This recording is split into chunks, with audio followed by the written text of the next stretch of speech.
The winter air outside was dry but biting. February 14, 1962, Valentine's Day. Las Vegas was buzzing with its usual neon glow, the strip alive with gamblers, tourists, and entertainers. Inside the Sands Hotel lounge, laughter and the clinking of glasses created the perfect cover for an ordinary evening. No one expected it to become extraordinary. Dean Martin entered quietly, almost as if he were invisible. His gray overcoat hung loosely, his fedora low over his eyes. There was no announcement. No fanfare. For a moment, he seemed like just another guest, blending seamlessly into the room, yet there was a subtle gravity about him. Patrons glanced his way, feeling a pull they couldn't explain. His calm, measured presence alone drew attention without a word. At a corner table, a young boy hunched over, eyes glistening with unspent tears. Near the piano, a blind guitarist fumbled with his instrument, frustrated. Across the room, an elderly man shuffled cards, moving slowly, a glass of whiskey cradled in his hands. And in the far corner, a shy young girl clutched her violin case, unnoticed, wishing for someone to see her talent. Dean approached the piano, hands resting lightly on the keys. He tested a few notes, soft and deliberate. The melody he played wasn't grand or showy, but it wove itself through the room, and gradually, the atmosphere shifted. The blind guitarist stopped tuning, sensing the rhythm. The elderly man straightened, almost imperceptibly. Even the boy wiped his tears, intrigued by the quiet power in Dean's presence. The girl opened her violin case, fingers trembling. She hesitated, afraid to play in front of strangers. Dean didn't dominate, he accompanied her softly, guiding her melody like a gentle hand on her shoulder. The room, previously indifferent, fell into hushed attention. Conversation stopped mid-word, laughter faded, and even the mob boss lurking in the shadows leaned forward. Unsettled whispers spread across the crowd. Who is that? Is he Dean Martin? But Dean didn't announce himself. Recognition wasn't necessary. Every subtle gesture, every note, every glance shaped the night. By the end of that first song, everyone in the lounge, tourists, gamblers, musicians, even the hidden mob boss, felt the quiet authority of Dean Martin. The young girl's confidence grew. The guitarist played smoothly. The elderly man laughed softly, the first genuine sound he had made that night. And the boy whispered, "He sees us, he really sees us." For the first hour, no one recognized him at first. But by the time he finished the delicate melody, the atmosphere had changed forever. Something extraordinary had begun, and the room wouldn't forget it. Dean moved through the room with deliberate care. Each step was measured, each glance precise. He didn't speak loudly. He didn't demand attention. Yet the lounge's energy shifted with his presence. Patrons who had been chatting or arguing fell silent, drawn into an invisible orbit around him. The young girl played again, more confidently. Dean mirrored her rhythm, allowing her to lead the melody. The blind guitarist joined seamlessly, guided by the faint cues of Dean's movements. The elderly man hummed along, feeling a spark of youthful joy he hadn't felt in years. Even the young boy, who had been silently observing, straightened in his seat, inspired by the harmony and the quiet authority of the man at the piano. In the shadows, the mob boss fidgeted. He had expected to control the room, to intimidate with reputation and presence. But here was a man calm, unassuming, unannounced, who had captivated everyone without raising his voice. His power was invisible but undeniable. A waitress dropped a tray, sending drinks crashing to the floor. Patrons gasped. Dean was already there, guiding her with a gentle hand, reassuring her without a word. His calmness spread through the room like ripples in water. The girl's violin soared higher. The guitarist's fingers moved faster. The elderly man's laughter grew richer. Some patrons whispered Dean's name aloud. Recognition began to spread, but the night's magic wasn't in the name, it was in the effect. Dean Martin was quietly, meticulously reshaping the room, connecting with each person, touching their lives with subtle gestures and gentle authority. The boy leaned forward, eyes wide. He's changing everything," he whispered. And in that moment, Dean's influence became clear. He didn't need the spotlight. The room, the people, the energy, they were his canvas, and he was painting it quietly, carefully, beautifully. The room had settled into a quiet anticipation, almost reverent. Dean Martin's presence was no longer just noticed, it was felt. Every subtle motion he made seemed to guide the night's rhythm. Patrons leaned in without thinking, drawn into a harmony that went far beyond music. The young girl with the violin had stopped trembling. Her fingers glided across the strings, each note more confident than the last. Dean's accompaniment was soft, almost invisible, yet it perfectly supported her melody. The blind guitarist matched the rhythm, feeling the unseen hand of Dean's guidance in every chord he played. The elderly man, once quiet and withdrawn, tapped his foot and hummed along. The boy in the corner wiped the last of his tears and let a smile creep across his face. Every person in the room, whether they realized it or not, had become part of Dean Martin's quiet orchestra, but not everyone in the lounge was at ease. The mob boss, a notorious figure in Las Vegas nightlife, sat at the back, arms crossed, eyes sharp. He had expected to dominate the room, to intimidate and assert control. Yet here was Dean Martin, unannounced, unassuming, quietly commanding attention without force. The contrast unsettled him. He shifted in his chair, studying Dean with suspicion. Dean noticed the subtle tension but didn't react. He had never needed to. His calm confidence alone was enough. Patrons who were once distracted or disinterested now focused entirely on the music and the unfolding quiet drama. The young girl played a difficult passage flawlessly. Her eyes met Dean's briefly, a silent exchange passing between them. "I can do this," she seemed to say. Dean nodded almost imperceptibly, his presence encouraging her without words.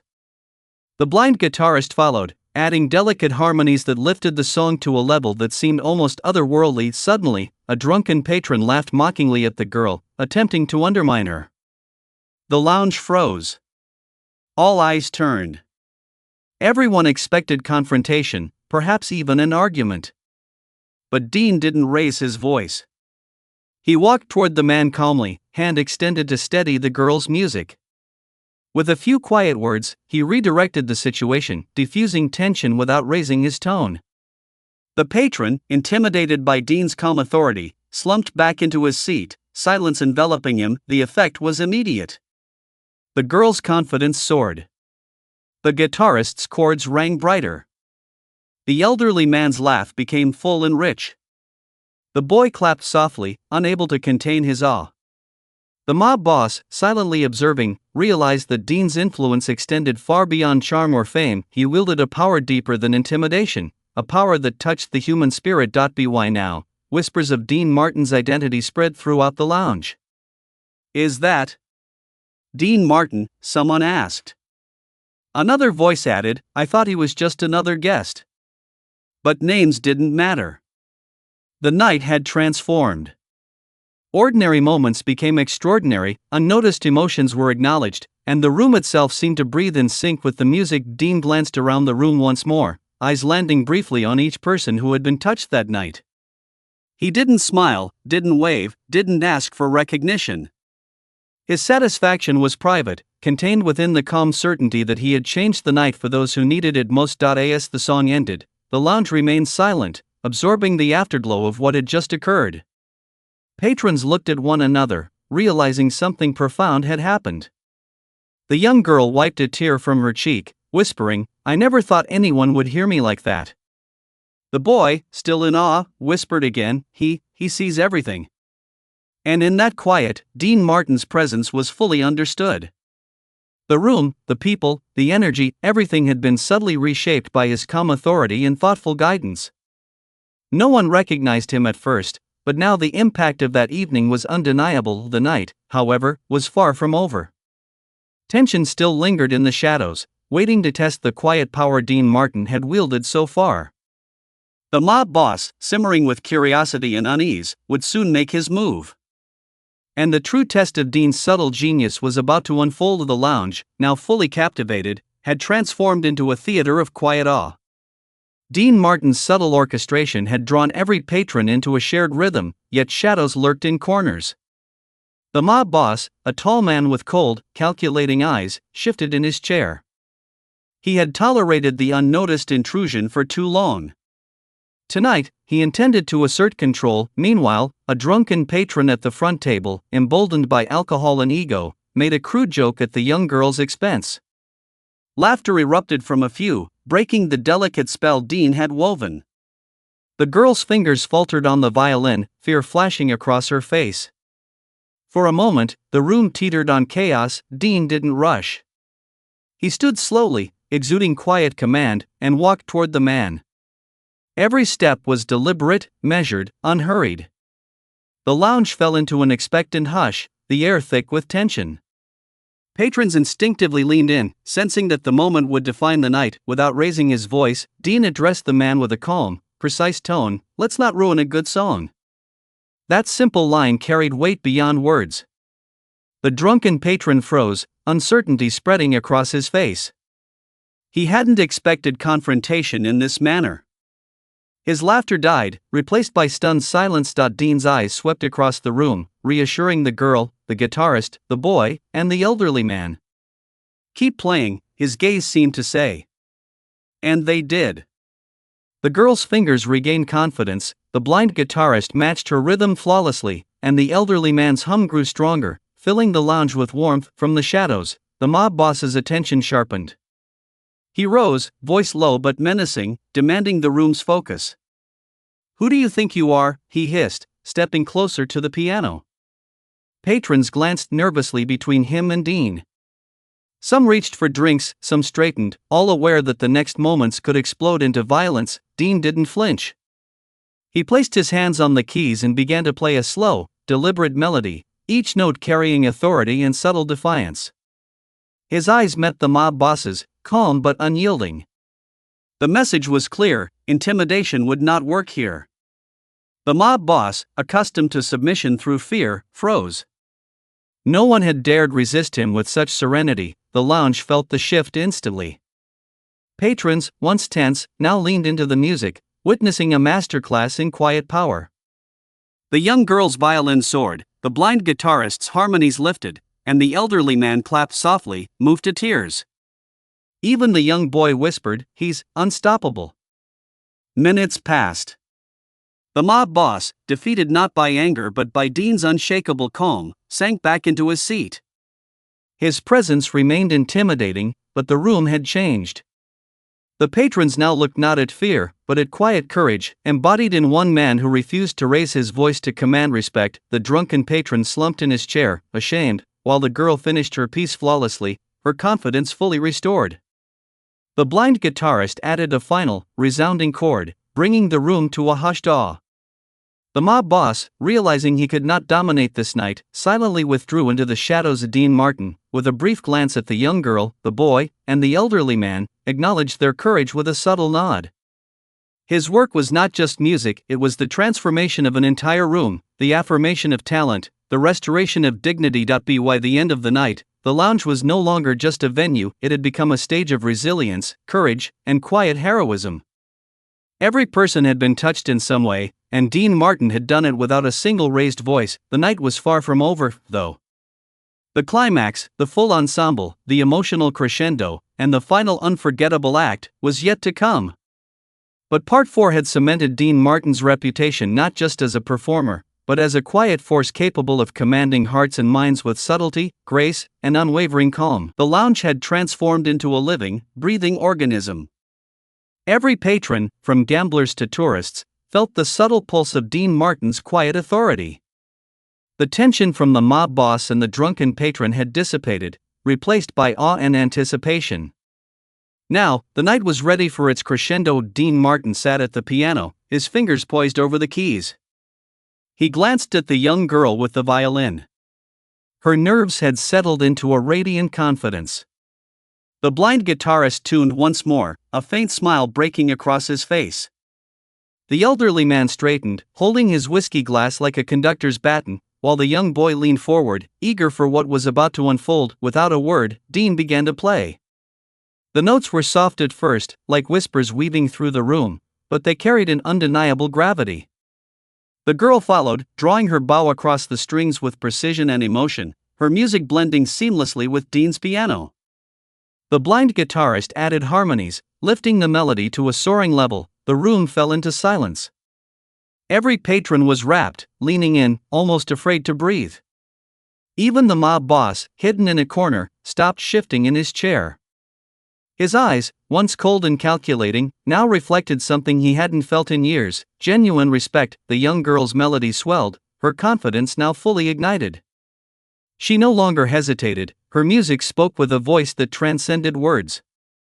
Dean followed her lead, adding subtle flourishes and harmonies, guiding the ensemble with a masterful hand. The blind guitarist's fingers danced across the strings, matching every nuance with precision and emotion. The elderly man hummed along, tears forming at the corners of his eyes. The boy clapped softly, then louder, caught in the magic of the moment. Patrons whispered, some wiping tears from their eyes, some simply staring, unable to comprehend the transformation taking place in front of them. The crescendo approached. Dean's fingers flew across the piano keys, bold yet measured. The violin and guitar soared, weaving together in a tapestry of sound that filled every corner of the lounge. Patrons were on their feet, some cheering, others silent in stunned awe. The music wasn't just a performance, it was a revelation. Every person felt touched, moved, changed. Dean glanced briefly at the mob boss. No words were exchanged, but a mutual understanding passed between them.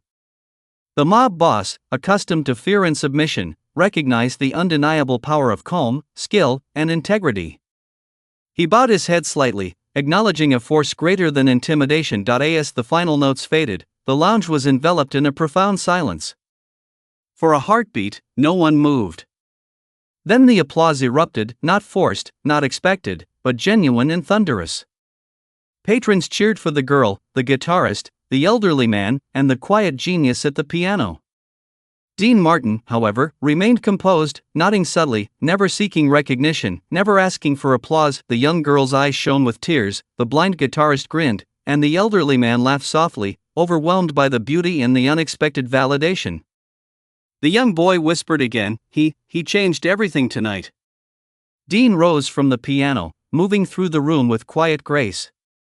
Patrons reached out, trying to thank him, to grasp the moment, but he simply nodded, a fleeting smile crossing his face. His purpose was not attention or fame, it was connection, inspiration, and the creation of an unforgettable experience. Outside, the neon lights of the Strip glowed, reflecting the magic inside the Sands Hotel lounge. That night, no one would forget the power of subtlety, courage, and kindness. Dean Martin had not just performed, he had transformed hearts, inspired talent, and reshaped the night forever. As the crowd slowly dispersed, whispers filled the lounge. Who was that? Dean Martin? I've never seen anything like it. Recognition had arrived, but it was secondary. What mattered was the impact, the lives touched, the emotions stirred, and the unforgettable harmony of one man's quiet authority. Of the mob boss, now standing near the exit, watched Dean leave. He didn't speak. Words were unnecessary. The evening had demonstrated that true power didn't come from intimidation or loudness, it came from calm presence, mastery, and empathy. Dean Martin stepped out into the cool night air. The city's lights flickered, but nothing shone brighter than the echoes of the music inside. He didn't need applause, recognition, or acknowledgement. The room, the people, the experience, they carried his legacy that night. No one recognized him at first, but by the end, Dean Martin had changed the night forever. And for those who had witnessed it, it was a night they would carry with them, in memory and in heart, for the rest of their lives. The lounge doors closed behind Dean Martin as he stepped into the quiet Las Vegas night. Neon lights glimmered across the streets, but they seemed dim compared to the brilliance he had left inside. For most patrons, the evening would be a story they would recount for decades, a night where music, courage, and humanity intersected to create something unforgettable. Dean walked slowly down the sidewalk, his hat tilted low, cigarette glowing faintly in the dark. No cameras, no journalists, no flashing lights, just the cool air and the faint sounds of distant traffic. He did not seek recognition, and he did not need it. The magic of the night had already settled into the hearts of those who mattered inside the lounge. The aftermath was palpable. Patrons whispered in awe, recounting every detail, every subtle glance, every musical note. The young girl with the violin hugged her instrument, her confidence now unshakable. She had played with courage and grace, guided by Dean's quiet mentorship. The blind guitarist, moved beyond words, found his own style strengthened and enriched by the experience. The elderly man laughed softly to himself, proud of the music, proud of the courage, proud of the moment they had all shared. Even the young boy's eyes sparkled with admiration, the memory etched into his young mind forever. The mob boss lingered near the back, silent and thoughtful. His expectations of dominance had been dismantled not by confrontation, but by quiet dignity, control, and skill. For him, the lesson was clear: true power is subtle, and it cannot be forced, it is earned through respect, action, and integrity. Later that week, newspapers and entertainment columns caught wind of a remarkable performance at the Sands Lounge, but no one fully grasped the extraordinary circumstances. Dean Martin's name circulated, but for those who had witnessed it firsthand, recognition was unnecessary. The real story wasn't fame, it was the lives touched and the human connection that had silently reshaped the night. Historically, February 14, 1962, became known in whispers as the Night of Quiet Genius. Among performers, musicians, and entertainers who knew Dean personally, the story spread as an example of subtle leadership, empathy, and artistry. Those who had been present remembered not only the music, but the way Dean commanded attention without raising his voice, the way he protected talent, and the way he inspired courage in the unlikeliest of moments. For Dean himself, there was no triumph in applause. There was only fulfillment in the knowledge that he had done the right thing. The quiet heroics of that night, standing for dignity, guiding young talent, confronting intimidation with calm authority, reflected his philosophy: one does not need to shout to be heard, and one does not need recognition to make a difference. Years later, those who were part of that night remembered it vividly. The young girl became a celebrated musician, always citing Dean Martin's influence as the spark of her courage. The blind guitarist continued to play, enriched by the subtle mentorship he had received. The elderly man told the story to anyone who would listen, with a smile that conveyed both pride and awe. The boy grew into a man who carried the lesson of courage and quiet dignity into every facet of his life. Even the mob boss, later in life, would quietly acknowledge that night as a turning point. Dean Martin had shown him that power without respect is meaningless, and that courage often appears in the calmest of forms. For the city of Las Vegas, that night became part of its unspoken lore. Stories of celebrities, performances, and mob interactions were countless, but few ever reached the purity and subtle heroism that Dean Martin had created. That night remained different, a story of human connection, empathy, courage, and musical genius. Dean Martin continued his life as always, performing, laughing, living quietly. But February 14, 1962, remained in his memory as a night where he had truly made a difference without a word of self-promotion, without fanfare, and without seeking recognition. It was a night that demonstrated the rare power of subtlety, the quiet authority of mastery, and the enduring impact of human kindness. As the lights of Las Vegas flickered in the early morning, one could imagine Dean disappearing into the streets, just another man in a crowd. Yet for those who had witnessed him, he was no longer just a performer, he was a legend, not for fame or applause, but for the lives he touched and the quiet magic he created. No one had recognized him at first, but by the end of the night, Dean Martin had changed the night forever. And in the hearts and memories of those present, his presence would never fade. The story of that night serves as a reminder: greatness does not always announce itself with loud words or dramatic gestures. Sometimes, greatness is quiet, subtle, and profound, and it leaves an impact far beyond what anyone could imagine.